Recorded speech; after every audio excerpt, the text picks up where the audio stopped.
மத்திய கல்வி அமைச்சர் ஐயா தர்மேந்திர பிரதான் அவர்கள் புதிய கல்விக் கொள்கையை இந்தியாவில் உள்ள அனைத்து மாநிலங்களும் ஏற்கும் பொழுது தமிழகம் மட்டும் ஏற்காதது ஏன் அப்படின்னு கேள்வி எழுப்பியிருக்காரு.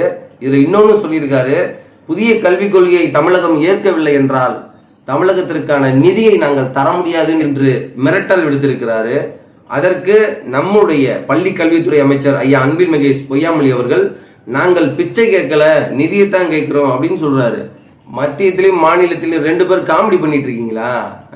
போன வாரம் நிர்மலா சீதாராமன் அவர்கள் நிதி அறிக்கையை வாசிக்கும் பொழுது ஒவ்வொரு மாநிலத்துக்கான நிதி அறிக்கையை அந்த மாநிலங்களே கேட்டு பெற்றுக்கொள்ளுங்க, உங்கள் மாநிலத்திலிருந்து எவ்வளவு ஜிஎஸ்டியை கொடுக்குறீங்க, எவ்வளவு நிதி வேணும் அப்படிங்கிறத கலந்து பேச கேட்டு வாங்க தனி ஆணையம் இருக்கு, தனி போர்டு இருக்கு.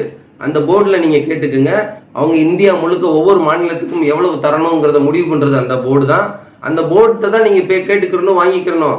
அதை விட்டுட்டு தமிழ்நாட்டுக்கு மட்டும் மத்திய அரசு காசு தரல, தமிழ்நாட்டுக்கு மட்டும் மோடி துரோகம் பண்றாருன்னு சொல்லக்கூடாது, தப்புன்னு போன வாரம் தான் நிர்மலா சீதாராமன் அம்மா சொன்னாங்க பாராளுமன்றத்துல.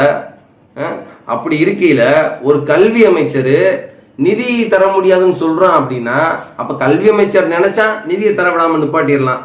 நிதி அமைச்சர் நிர்மலா சீதாராமன் அவர்கள் நினைச்சா தமிழ்நாட்டுக்கு நிதியை தராம நிப்பாட்டிடலாம் தானே? ஐயா மோடி அவர்கள் நினைச்சா தமிழ்நாட்டுக்கு நிதியை தராம நிப்பாட்டிடலாம் தானே? அப்ப உங்களால எல்லாம் முடியும். ஆனா கேள்வி கேட்டா தனியா ஆணையத்து மேல, தனியா அந்த துறை மேல தூக்கி போட்டுருவீங்க. இதை தட்டி கேட்க தெம்பற்ற திராணியற்ற இந்த திராவிட முன்னேற்ற கழக அரசு பம்மலை போட்டுக்கிட்டு இருக்கு. கேட்டா திராவிட மாடல் ஆட்சி, 4 ஆண்டை சாட்சின்னு வாங்க.